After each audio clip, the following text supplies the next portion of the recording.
Okay, yeah. I want to welcome those who are studying with us by the recorded version of our class, and also welcome everybody to our Bible class this morning. It's good to have this fine number with us, and we should have a lot of exchange of ideas and thoughts. So uh, don't hesitate to speak right up if you want. If you're watching the recorded version, please take a moment, if you will, to add comments to our YouTube page. Our channel there has a place for comments and questions. Please make use of that. We do appreciate everyone who's joining in with us in person or by the recorded version. Now I'll go up here and get this part onto the screen. I'm going to enlarge that just a little bit too.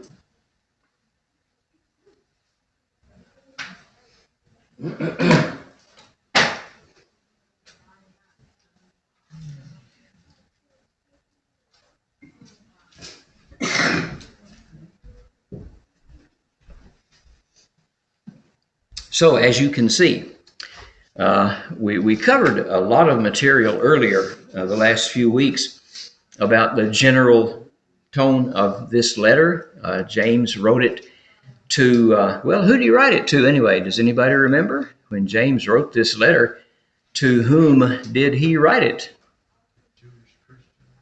To Jewish Christians? Okay. How does he describe them? Was it to the ones just in his own neighborhood there, or to the tribes scattered abroad? Yeah, all those Jews who were Christians and they were scattered in different parts of the world.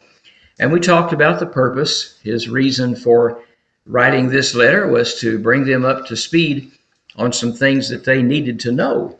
There were things that they would come up on in their lives in these new places, and they needed to be able to do the right things to continue to show the life of Christ as they were in these different places. And we talked about some of the purposes being, to teach them how to be patient when they had persecutions, and how to bridle their tongue, and how to interact with other people correctly. So what we're going to do here is go back to chapter 1, and beginning in verse 2, we'll read through that first to give us a broad picture, and then we would like to get to some of these questions. So if I do have a volunteer, if you'll turn to James chapter 2, and someone who would like to read from verse 2 down through about verse 8. That'll get us a piece of this. Consider it pure joy, my brothers, whenever you face trials of many kinds, because you know that the testing of your faith develops perseverance. Perseverance must finish its work so that you may be mature and complete, not lacking anything. If any of you lacks wisdom, he should ask God, who gives generously to all without finding fault, and it will be given to him. But when he asks, he must believe and not doubt, because he who doubts is like a wave of the sea, blown and tossed by the wind. That man should not think he will receive anything from the Lord. He is a double-minded man, unstable in all he does. Okay, thank you. Volunteer for the next section. Actually, what we do is go from verse 10 down to about verse 13. Have a volunteer for that? 10 through 13. Yes, sir. But the rich in his humiliation, because as a flower of the field he will pass away. For no sooner has the sun risen with a burning heat than it withers the grass, its flower falls, and its beautiful appearance perishes. So the rich man also will fade away in his pursuit. Blessed is the man who endures temptation, for when he has been approved, he will receive the crown of life, which the Lord has promised to those who love him. Let no one say when he is tempted, I am tempted by God, for God cannot be tempted by evil, nor does he himself tempt anyone. All right, thanks. I'll take the last part there, if you don't mind. Go ahead and take it down through verse 18, which will give us the basis for this first lesson. But each one is tempted when he is drawn away by his own desires and enticed. Then when desire has conceived, it gives birth to sin. And sin, when it is full grown, brings forth death. Do not be deceived, my beloved brethren. Every good gift and every perfect gift is from above, and comes down from the Father of lights, with whom there is no variation or shadow of turning. Of his own will he brought us forth by the word of truth, that we might be a kind of his creatures. So, okay, we've covered then the section that will cover this first lesson here. And let's just jump right on it. We talked a little bit about one of these last week, I think. Number one, why can a Christian count it joy to fall into trials? Okay. Does anyone like to take a stab at that? Yes, sir. Test their attitude. It tests your attitude. Okay. If you do what you're supposed to, it makes you feel better. Well, okay. These trials, wouldn't they normally make you feel kind of unhappy? Okay. So Christians are different, aren't they? They count it joy. Well, come on now. Do people really do that? I don't know. But we should. That's what James says. He says, brethren, now why would he be telling these Jews that are traveling all around the world? Why is he bringing that up to them? Because they were going to face them. They were not accepted where they came from, not really. Mm-hmm. Yeah. And when you go into a foreign country or a different locality, people they look at you with distrust, I think. Mm-hmm. Yeah, because you're different. Huh? Those Jews, wow. Well, now they were Jews who had become Christians. That's a plus, isn't it? Yes. That's a positive thing. Yeah. So why would people be not friendly with them? Jerry? Oh, go ahead. Well, You guys they're going back, and their families, their acquaintances, of their business people, they see a difference, and they're not going to the synagogue. They're not doing the things, and so they're probably going to face some financial. Yeah. They're going to face family that's going to say, if you're not going to come, then you're not welcome to the family gatherings. Because Boy, we're doing yeah. this on Saturday. Mm-hmm. You're not coming. You're doing your thing on the first day of the week. Yeah. And so there were things they were going to face that, or were just what we might refer to as everyday Yeah. type activities. Yeah. It wasn't going to be like some big famine was going to come upon them. Right. Some huge cataclysmic thing is not what we're talking about. These trials are just things that are going to come up in their lives. And from the Jews are going to say, well, you've given up your heritage. You've thrown all the people from Abraham on up. You've thrown them away to become this Christian person that travels by the way of this Christ. All right. So, well, that might be a teaching opportunity for them. Also, the Christians that they came across. What if there were other Christians in those areas who weren't Jews? We know that some of these Jews went back to cities, maybe in Asia Minor, where there were Gentiles, and later on they became Christians. What are they going to think about these Jews? I think they're going to be kind of holding at arm's length to begin with. Uh-huh.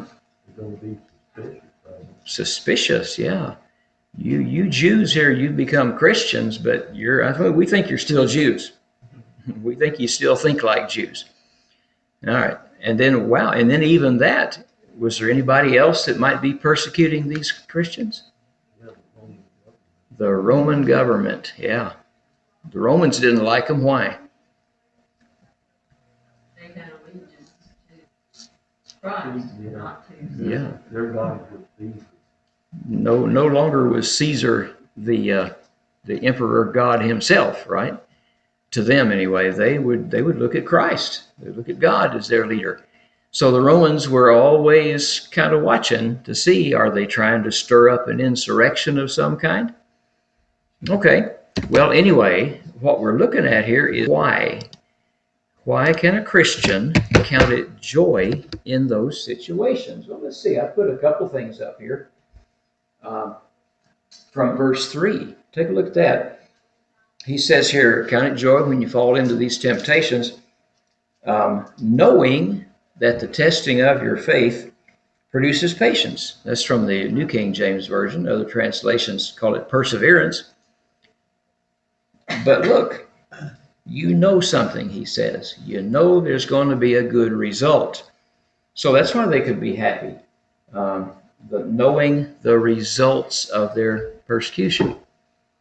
And hopefully they would be ones who would carry through with it and really make use of what they've learned. 1 Peter 1 and verse 6, there's a helpful verse that uses the same wording if you want to turn over there just for a moment.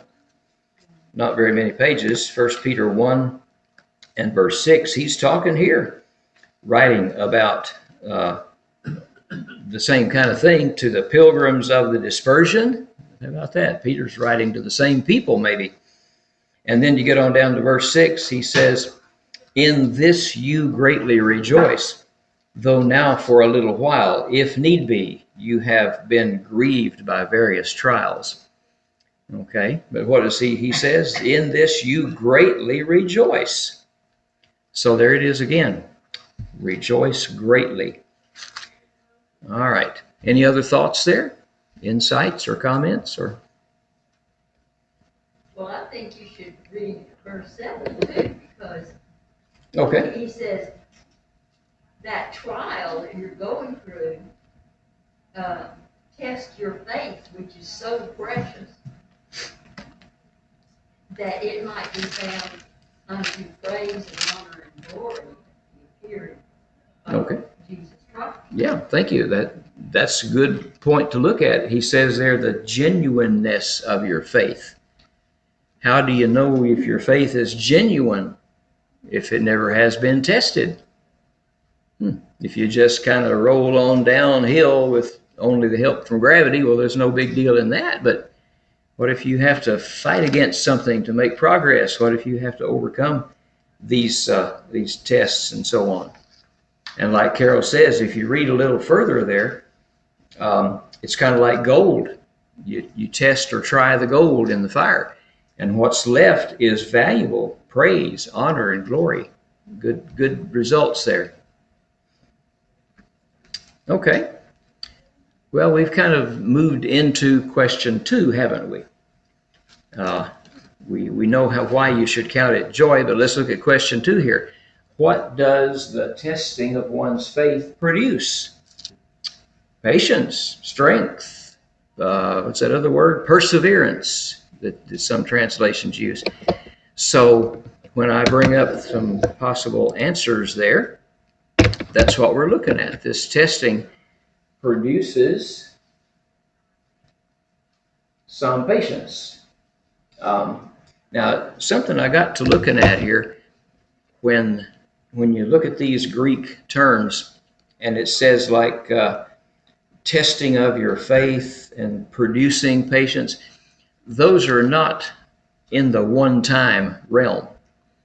They're not like saying, I did this today and that's the end of it. Nope, they're in that Greek thing that's a continuous activity. I can't think of the term for it now. The tense of the words says this is an ongoing process. Your testing is not just what happened to you right now, but it's an ongoing process. So the testing is continuous, and therefore that's how it builds patience. Continuous activity, I guess. Does that make sense? We practice that in school, don't we? Kind of. If you want your kids to learn a certain skill, you just teach it once and they've got it, right? No way, Jose. What we have to do is practice.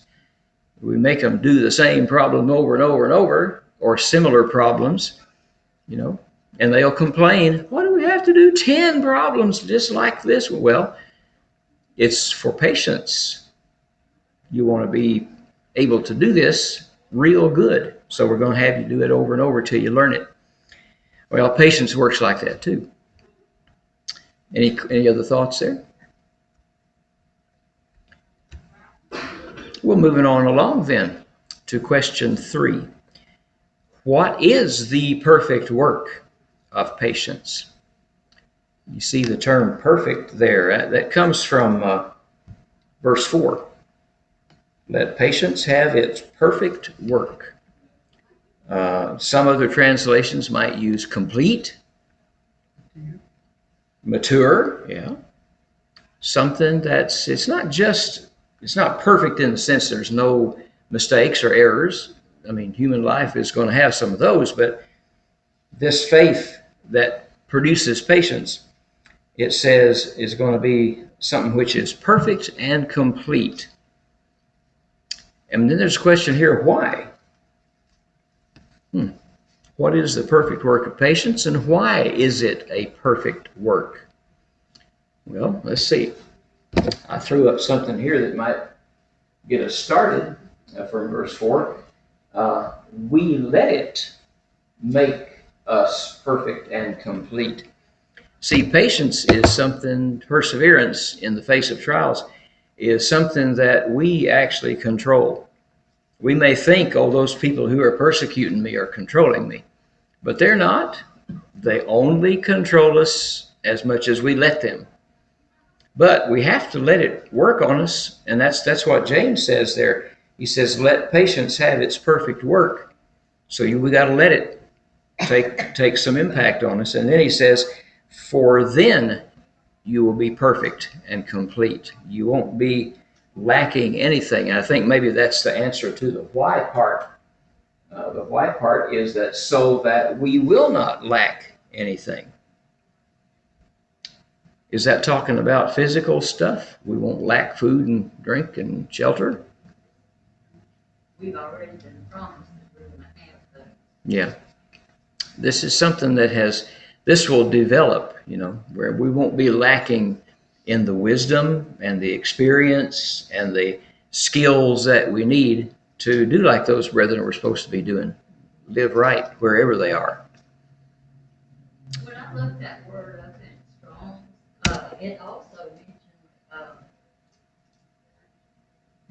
it can be the conclusion of an act or state. Yeah. And to me, that made a lot of sense. Yeah. It's like you said, it's not a one-time thing. It's something that we have to experience over and over.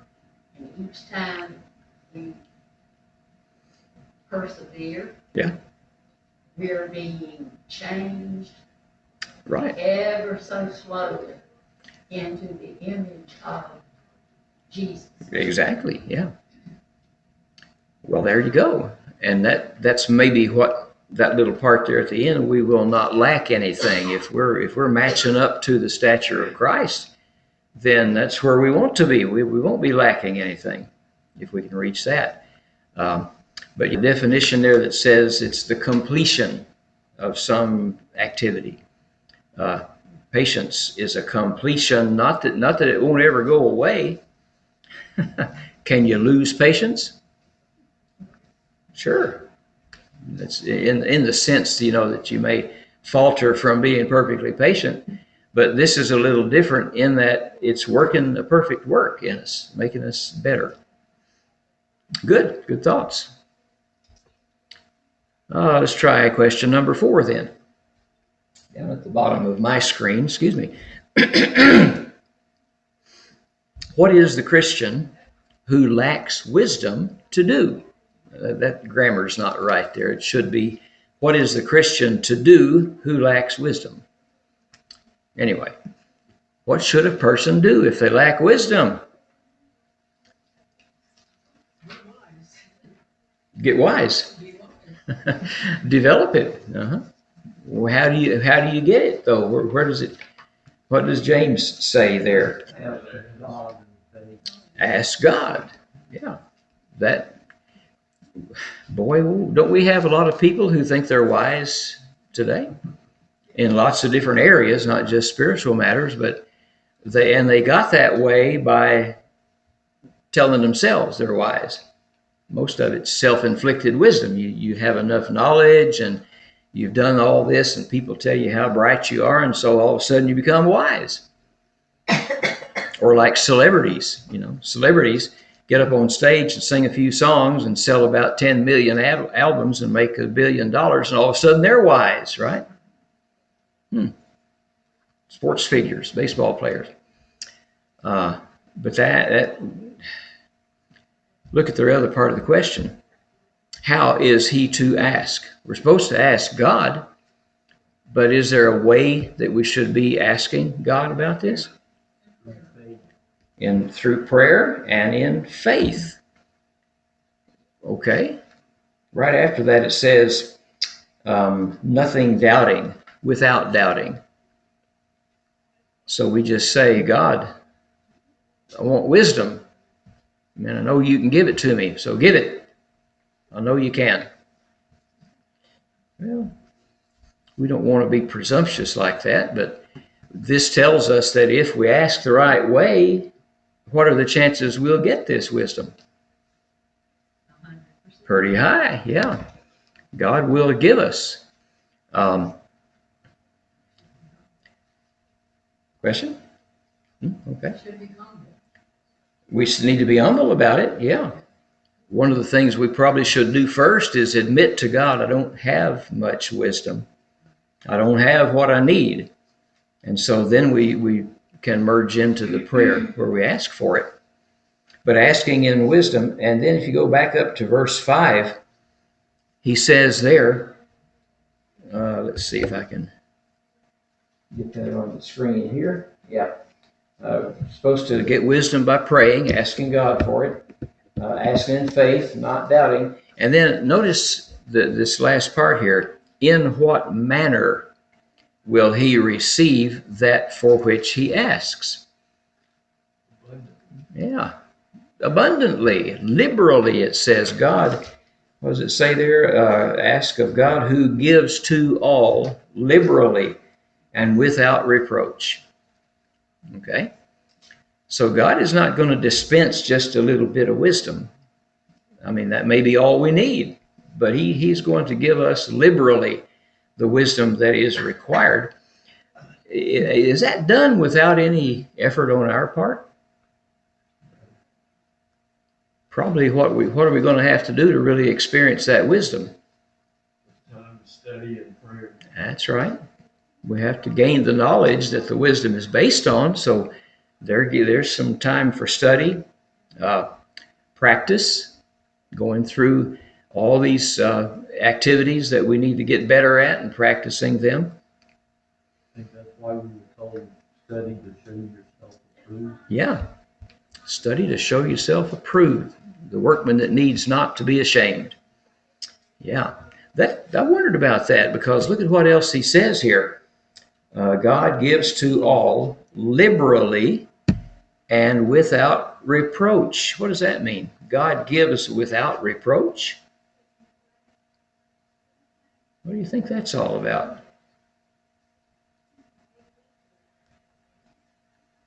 I'm gonna go out on a limb. Okay. A lot of times we ask for things that we should not, Mm-hmm. and Satan gives it to us because he's hears all of our prayer. Yeah. But anytime he blesses us in prayer, it comes with a price tag. Yeah. Okay. God is not like that. When God gives us something, if it's good, it's very good. Mm-hmm. If it's bad, it's very bad. Yeah. Well, I think I see what you're saying there. God is not like people. Men would help us to gain wisdom, but what also might happen? They might offer some reproach toward us and say, now you should have known this. If you didn't know this, you're just the most stupidest person to ever live. Right? You should have known this. People will do that, to kind of drive the point home. Maybe that's what he means, that God gives without reproach. God's not going to say, well, I'm going to give you this wisdom, but it's your fault. You should have had it already. No. He will give it without reproach, without any holding back, liberally. don't know. Maybe that's part of it, uh, where we get that wisdom that we need. Any thoughts there? Any other comments or insights? Jerry? Well, I think this all kind of wraps around that God wants a relationship with us, not that we're going to be buddies and best friends. It's not that type of relationship. Mm-hmm. But He wants us. That's what we were created for. And He has the ability to bless and to give whatever we ask if we are working and making that relationship with Him the way it should be, by coming through His Son, Yeah. approaching Him, as been mentioned. Yeah. But He is waiting there, ready to. I'm not going to ask for $1 million and it's going to show up in my bank account tomorrow. Oh, It's not that. But He wants to bless us. He Yeah. wants to give us those things. But it's a matter of asking, and as we get wisdom, then it's like as a child grows, they're Mhm. able to handle more things with more responsibility. Yeah. So we've got to grow so that we can right. be ready to receive some of those things. Sure. And the process of asking God won't stop. As we get more wisdom under our belt, we may see the need for even more help. How can I go further with this and really do a good job? So I see that as real important. Now, when these Jews that James was writing to spread out through the world, man, they didn't know all that much about some of the places they would be going to. I mean, if some of them went back to their homes, maybe the ones that were there in Jerusalem and were converted at Peter's sermon on the day of Pentecost, maybe so. But later on, when Jews in Jerusalem were converted and this persecution arose, remember when Saul went house to house, dragging people out and killing them? Then it says the disciples were scattered everywhere and they went preaching the word.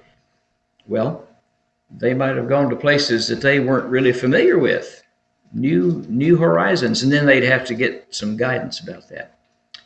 So maybe that's what James had in mind. But even those that were taught in the beginning didn't have the full understanding. Yeah. When they were teaching, I think it was Apollos, wasn't it? Mm-hmm. He was baptized in John's baptism, didn't even know Right.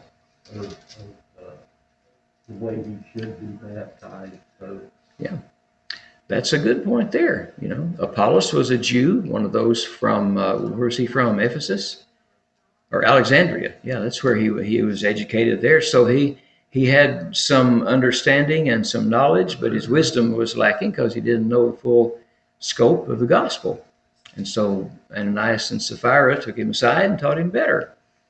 Well, these Jews then had to be watching out for all these things, to accept the trials that they were facing, to get the benefit of that, to make use of this wisdom that God could provide.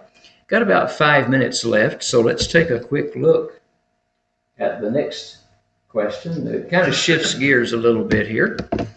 And question 5 deals with this lowly brother. This is kind of a difficult passage. You have to kind of think about what James is getting at here. But let's take a look at that.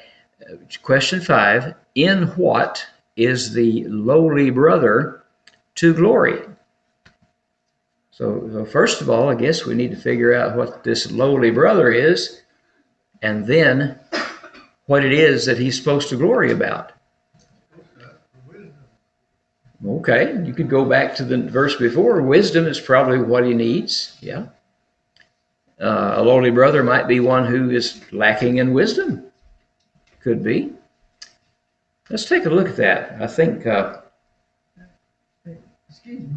Go ahead. Mm-hmm. I gave you an instruction this line. I thought you drawing a comparison between the rich and the poor. Yeah.